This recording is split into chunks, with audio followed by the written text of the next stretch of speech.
Palestine is a microcosm of Western imperialism itself. It's also almost an anachronism of colonization, because it's colonization that's held over into the age of neo-colonization, because it's not neo, it's straight up colonization. And more than that, I see it as a microcosm of Western so-called civilization itself. Israel is like a lesion or a blister that forms on your skin, and the totality of your sickness that you've been hiding is revealed by that blister appearing. You know, the Jews were hated in Europe, persecuted in Europe for centuries. The Holocaust didn't happen in a vacuum. Hitler and the Nazis were the children of the West. It was a crescendo of anti-Jewish hatred, and Israel is the creation of that hatred, that anti-Jewish hatred. Zionism is the most explicit expression of anti-Jewish hatred that you can imagine. I mean, short of the Holocaust. You know, get the Jews out of Europe, exile them somewhere else. It's exile. It's just another banishment for the Jews. But you get to call it empowerment and so on, make it sound positive, because instead of calling it a banishment, you're calling it returning them to their so-called homeland. But basically, you just want them out. You just want to get them out of your country. It's banishment, it's exile. You know, Zionism was originally funded and supported by some of the worst and most powerful anti-Semites in Europe. So it was created by their hatred. The exile of the Jews was conducted using the logic and the rationale and the mechanisms of racist supremacist colonization, but it was banishment.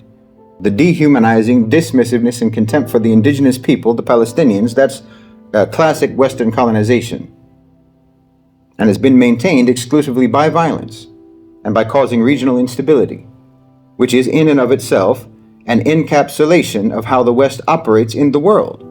And then you have the fact that Israel is also an encapsulation or an embodiment or an incarnation of the military-industrial complex.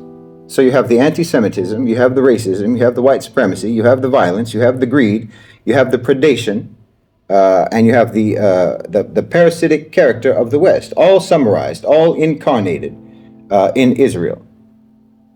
Israel is like the logo of the West, you know, the same way that when companies are making a logo, they want it to include, you know, all of the letters in the name of the company, and they want it to also reflect the overall brand and ethos of the company with the colors and the shapes and the font and so on.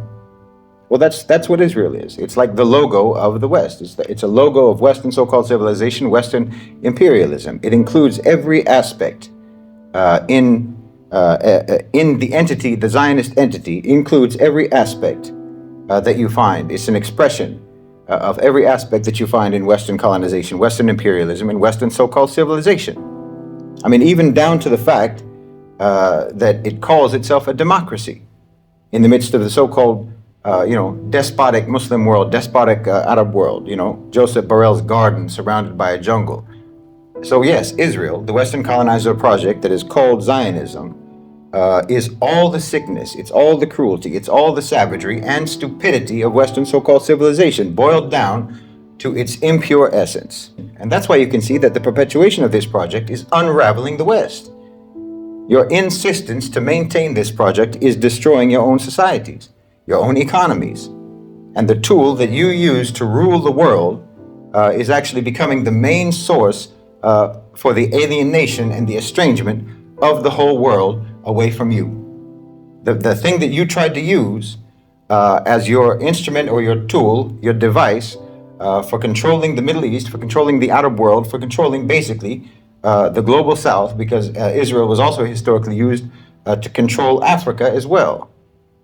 So this tool that you have employed as an instrument of control has now become an instrument by which you are losing control of everything.